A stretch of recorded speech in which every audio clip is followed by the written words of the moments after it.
गंगा यमुना और अदृश्य सरस्वती के पवित्र संगम में श्रद्धा और आस्था से ओतप्रोत साधु संतों, श्रद्धालुओं, कल्पवासियों, स्नानार्थियों और गृहस्थों का स्नान अब एक नए शिखर पर पहुंच गया है। इसी क्रम में बसंत पंचमी के अमृत स्नान पर महाकुंभ में अब तक डुबकी लगाने वालों की संख्या ने 37 करोड़ का आंकड़ा पार कर लिया है। अभी महाकुंभ के 23 दिन शेष हैं और अनुमान है कि यहां महाकुंभ में पहुंचने वाले श्रद्धालुओं की संख्या 50 करोड़ के ऊपर जा सकती है।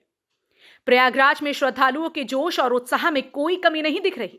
पूरे देश और दुनिया से पवित्र त्रिवेणी में श्रद्धा और आस्था के साथ डुबकी लगाकर पुण्य प्राप्त करने के लिए श्रद्धालु रोजाना करोड़ों की संख्या में प्रयागराज पहुंच रहे हैं। बसंत पंचमी के अंतिम अमृत स्नान पर भी सुबह से ही करोड़ों श्रद्धालु त्रिवेणी संगम स्नान को पहुंचे। महाकुंभ प्रयागराज पहुंचे श्रद्धालुओं की संख्या का आंकलन करें तो सबसे ज्यादा 8 करोड़ श्रद्धालुओं ने मौनी अमावस्या पर स्नान किया था, जबकि 3.5 करोड़ श्रद्धालुओं ने मकर संक्रांति के अवसर पर अमृत स्नान किया था। 1 फरवरी और 30 जनवरी को 2-2 करोड़ के पार और पौष पूर्णिमा पर 1 करोड़ 7 लाख साधु संतों, श्रद्धालुओं, कल्पवासियों, स्नानार्थियों और गृहस्थों समेत सभी संगम में पवित्र स्नान कर चुके हैं।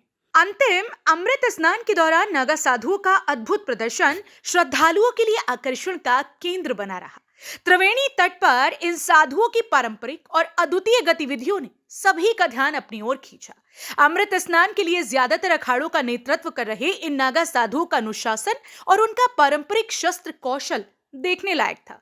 कभी डमरू बजाते हुए तो कभी भाले और तलवार लहराते हुए इन साधुओं ने युद्ध कला का अद्भुत प्रदर्शन किया। लाठियां भांजते और अटखेलियां करते हुए ये साधु अपनी परंपरा और जोश का प्रदर्शन कर रहे थे। अमृत स्नान के दौरान साधु संतों और श्रद्धालुओं पर हेलीकॉप्टर से फूलों की बारिश की गई।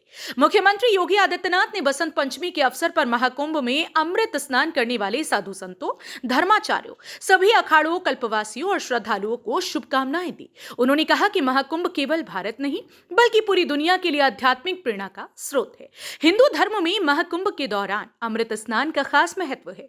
मान्यता है कि महाकुंभ में स्नान करने से व्यक्ति का शरीर शुद्ध होता है, सभी पापों से मुक्ति मिलती है और मोक्ष की प्राप्ति होती है। इसके अलावा बसंत पंचमी के दिन संगम तट पर अमृत स्नान करने से मां सरस्वती का आशीर्वाद मिलता है, जिससे व्यक्ति के जीवन में खुशहाली बनी रहती है। आज के दिन ब्रह्म मुहूर्त में पंचमी तिथि रहेगी, इसलिए अंतिम अमृत स्नान को बसंत पंचमी का अमृत स्नान भी कहा जा रहा है। आज के दिन नागा साधुओं के अखाड़ों ने सबसे पहले स्नान किया। इसके बाद नागा साधुओं के दल महाकुंभ से अपने अखाड़ों की ओर वापस लौट गए। नागा साधुओं के साथ ही करोड़ों की संख्या में भक्त भी प्रयागराज के त्रिवेणी संगम में डुबकी लगा चुके हैं। इसके बाद महाकुंभ का चौथा स्नान माघ पूर्णिमा यानी कि 12 फरवरी को आयोजित किया जाएगा। वहीं महाशिवरात्रि के पावन अवसर पर 26 फरवरी को अंतिम स्नान के साथ ही महाकुंभ का समापन होगा।